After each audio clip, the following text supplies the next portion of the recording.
Si vous êtes abonné à ma newsletter, vous avez reçu aujourd'hui un message de ma part dans lequel je vous ai présenté mes bons voeux pour cette année en vous parlant de ce que j'estime être le grand défi de l'humanité en cette année 2021.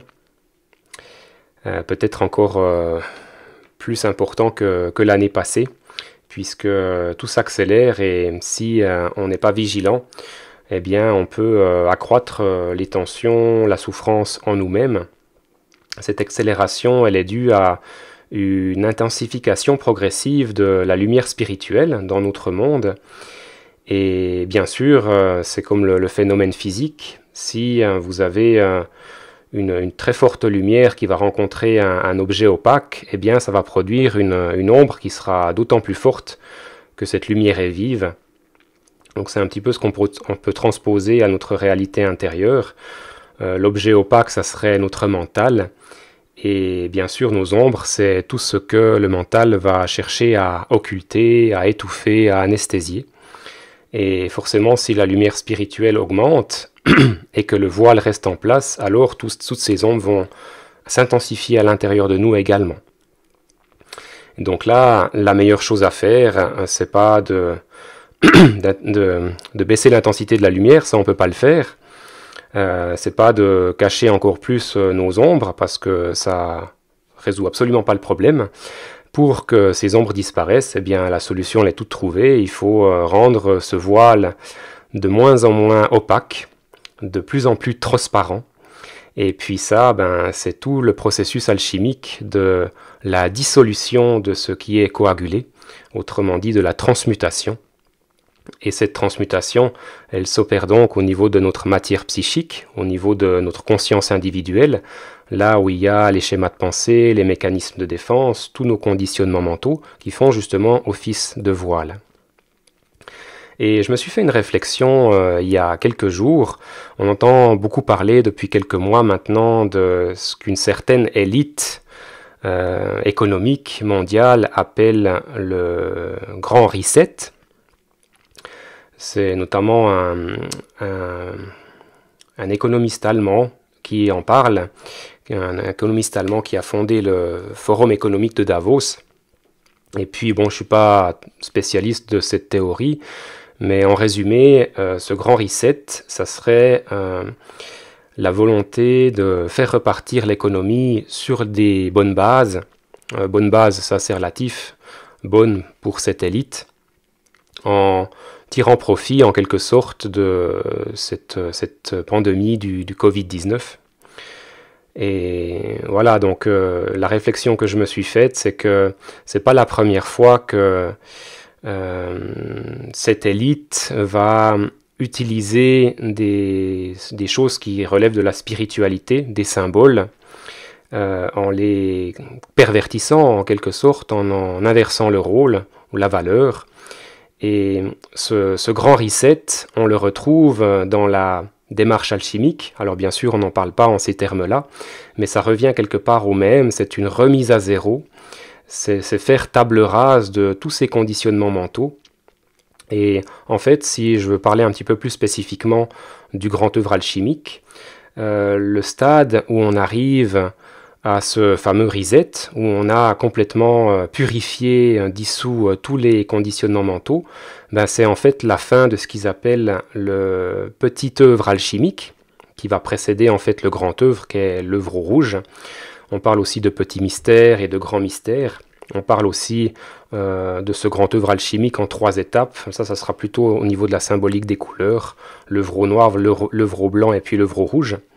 Alors, ce grand reset, il survient quand en fait, c'est un processus progressif qui va commencer avec l'œuvre au noir, et puis ça sera une purification graduelle de toute cette matière psychique, cette matière de notre âme individuelle, qu'ils appellent la materia prima, que l'on va devoir préparer en quelque sorte pour, à un moment donné, qu'elle soit suffisamment pure et qu'elle puisse intégrer en elle la lumière spirituelle, une lumière spirituelle qui va pouvoir comme ça pénétrer cette matière complètement purifiée et n'y rencontrer aucun obstacle. Et quand elle n'y rencontre aucun obstacle, eh bien, elle peut totalement s'y incarner. Et puis là, c'est ce qu'on pourrait appeler le Verbe fait chair. C'est comme l'image d'un prisme qui a été totalement purifié et qui peut ainsi rayonner à travers lui la lumière blanche divine sous la forme d'innombrables couleurs magnifiques. Et ça, ce serait le fruit de l'esprit, hein, comme disait saint Paul. Le fruit de l'esprit, c'est l'amour, la joie, la paix, la patience, la bonté, la bénignité, la fidélité, la douceur, la tempérance. Les plus belles qualités de l'âme qui peuvent s'exprimer parce que elle est totalement éveillée dans ses qualités, ses vertus, par cette lumière divine. Voilà, donc ça c'est quelque part la véritable réinitialisation au niveau spirituel. Alors c'est quelque chose qui peut paraître un peu incompréhensible pour les personnes qui ne sont pas vraiment initiées à ces choses-là. On pourrait croire en fait que c'est une sorte de remise à zéro qui voudrait dire qu'on perd notre personnalité, qu'on perd notre identité. Et en fait, sur un certain plan, c'est tout à fait ça. Mais on perd notre fausse identité. Vous avez peut-être déjà entendu parler de cette expression, la mort initiatique ou la mort symbolique. C'est en fait la mort de l'ego.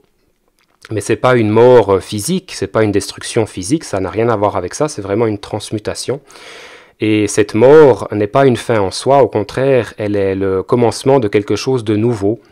En fait, c'est comme si vous aviez une médaille avec deux faces, et la mort est une face, et puis de l'autre côté, forcément, il y a le passage à un autre état, qui est l'état opposé, mais cet état opposé, c'est comme une naissance, une renaissance.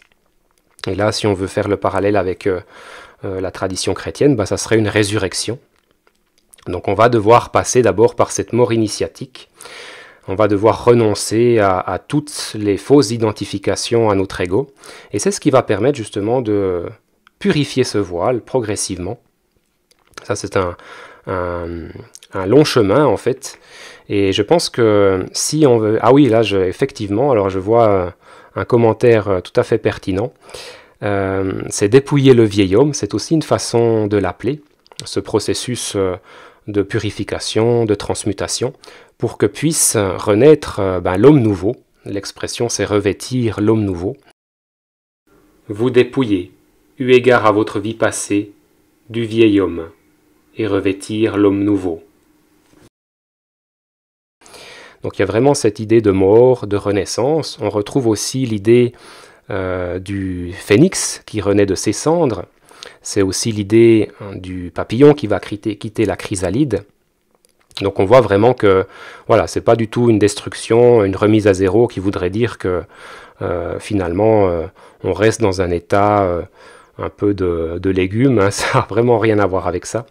Au contraire, ce qui va pouvoir renaître de ce processus, c'est en quelque sorte la meilleure version de nous-mêmes, cette version qui n'est pas conditionnée par le passé et qui permet justement, et c'est là peut-être que c'est intéressant aussi par rapport à ce qu'on vit, si on veut véritablement transformer le monde, il y a beaucoup de gens qui ont des belles aspirations, des belles intentions, mais ils le font justement à partir de leur ego.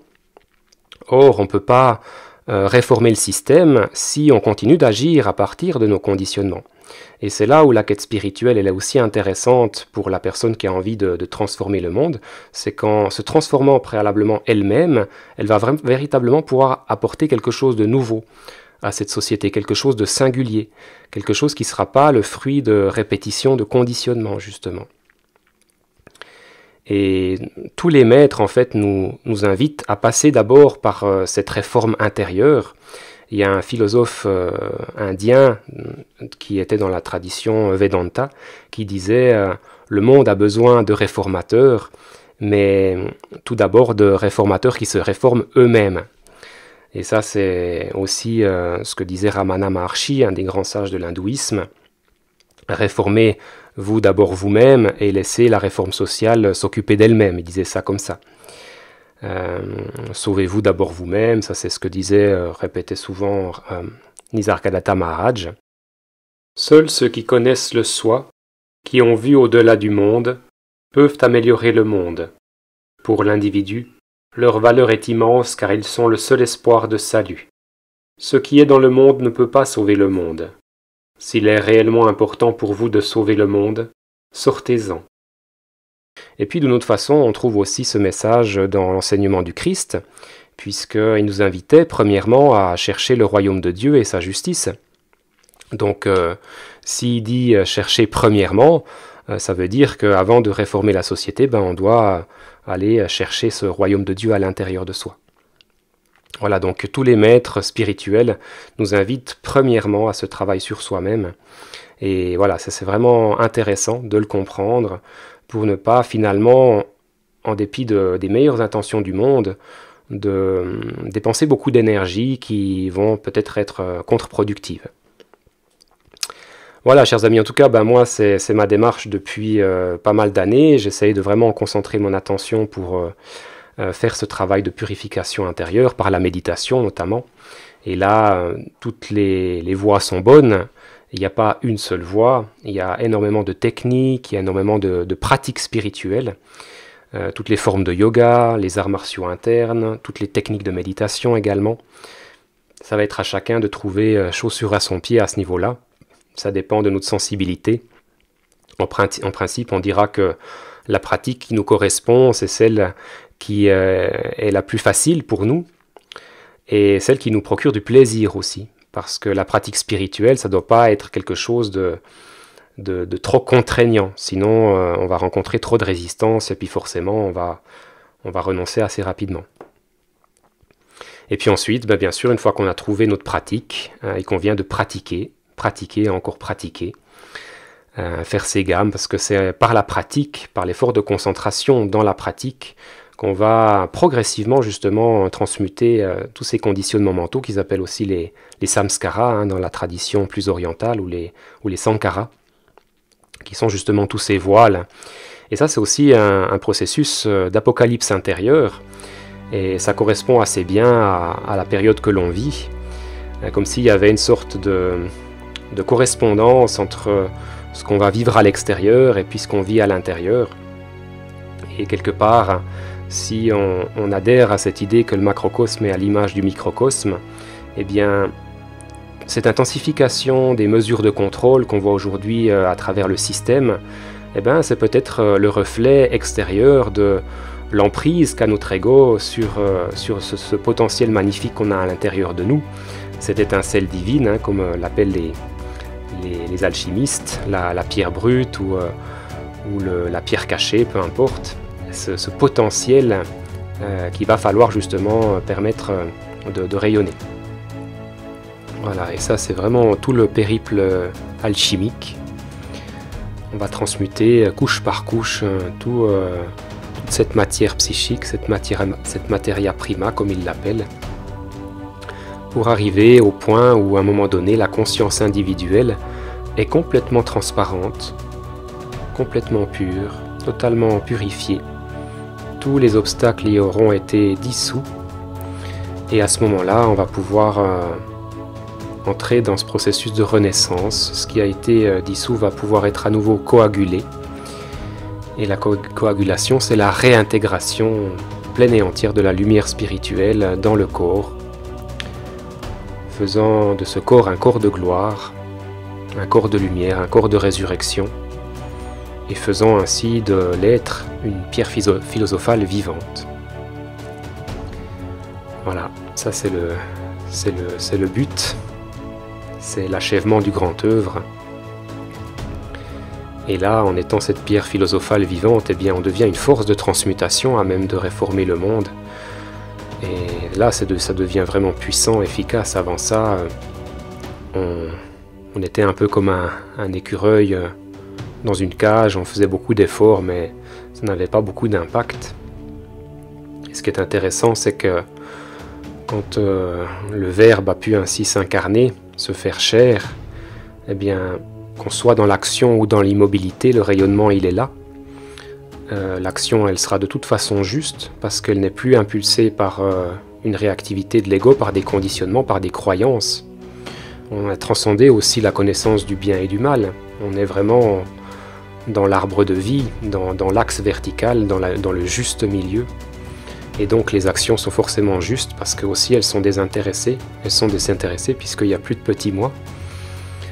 Le petit moi a été dissous dans ce processus de purification. Et c'est justement ce qui va permettre à la lumière de s'incarner. Tant qu'il y a le petit moi, c'est comme si il faisait office de gardien du seuil. On n'a toujours pas pu passer la porte. Donc il bloque, il fait obstacle. Entrez par la porte étroite, car large est la porte, spacieux est le chemin qui mène à la perdition, et il y en a beaucoup qui entrent par là. Mais étroite est la porte, resserré le chemin qui mène à la vie, et il y en a peu qui les trouvent.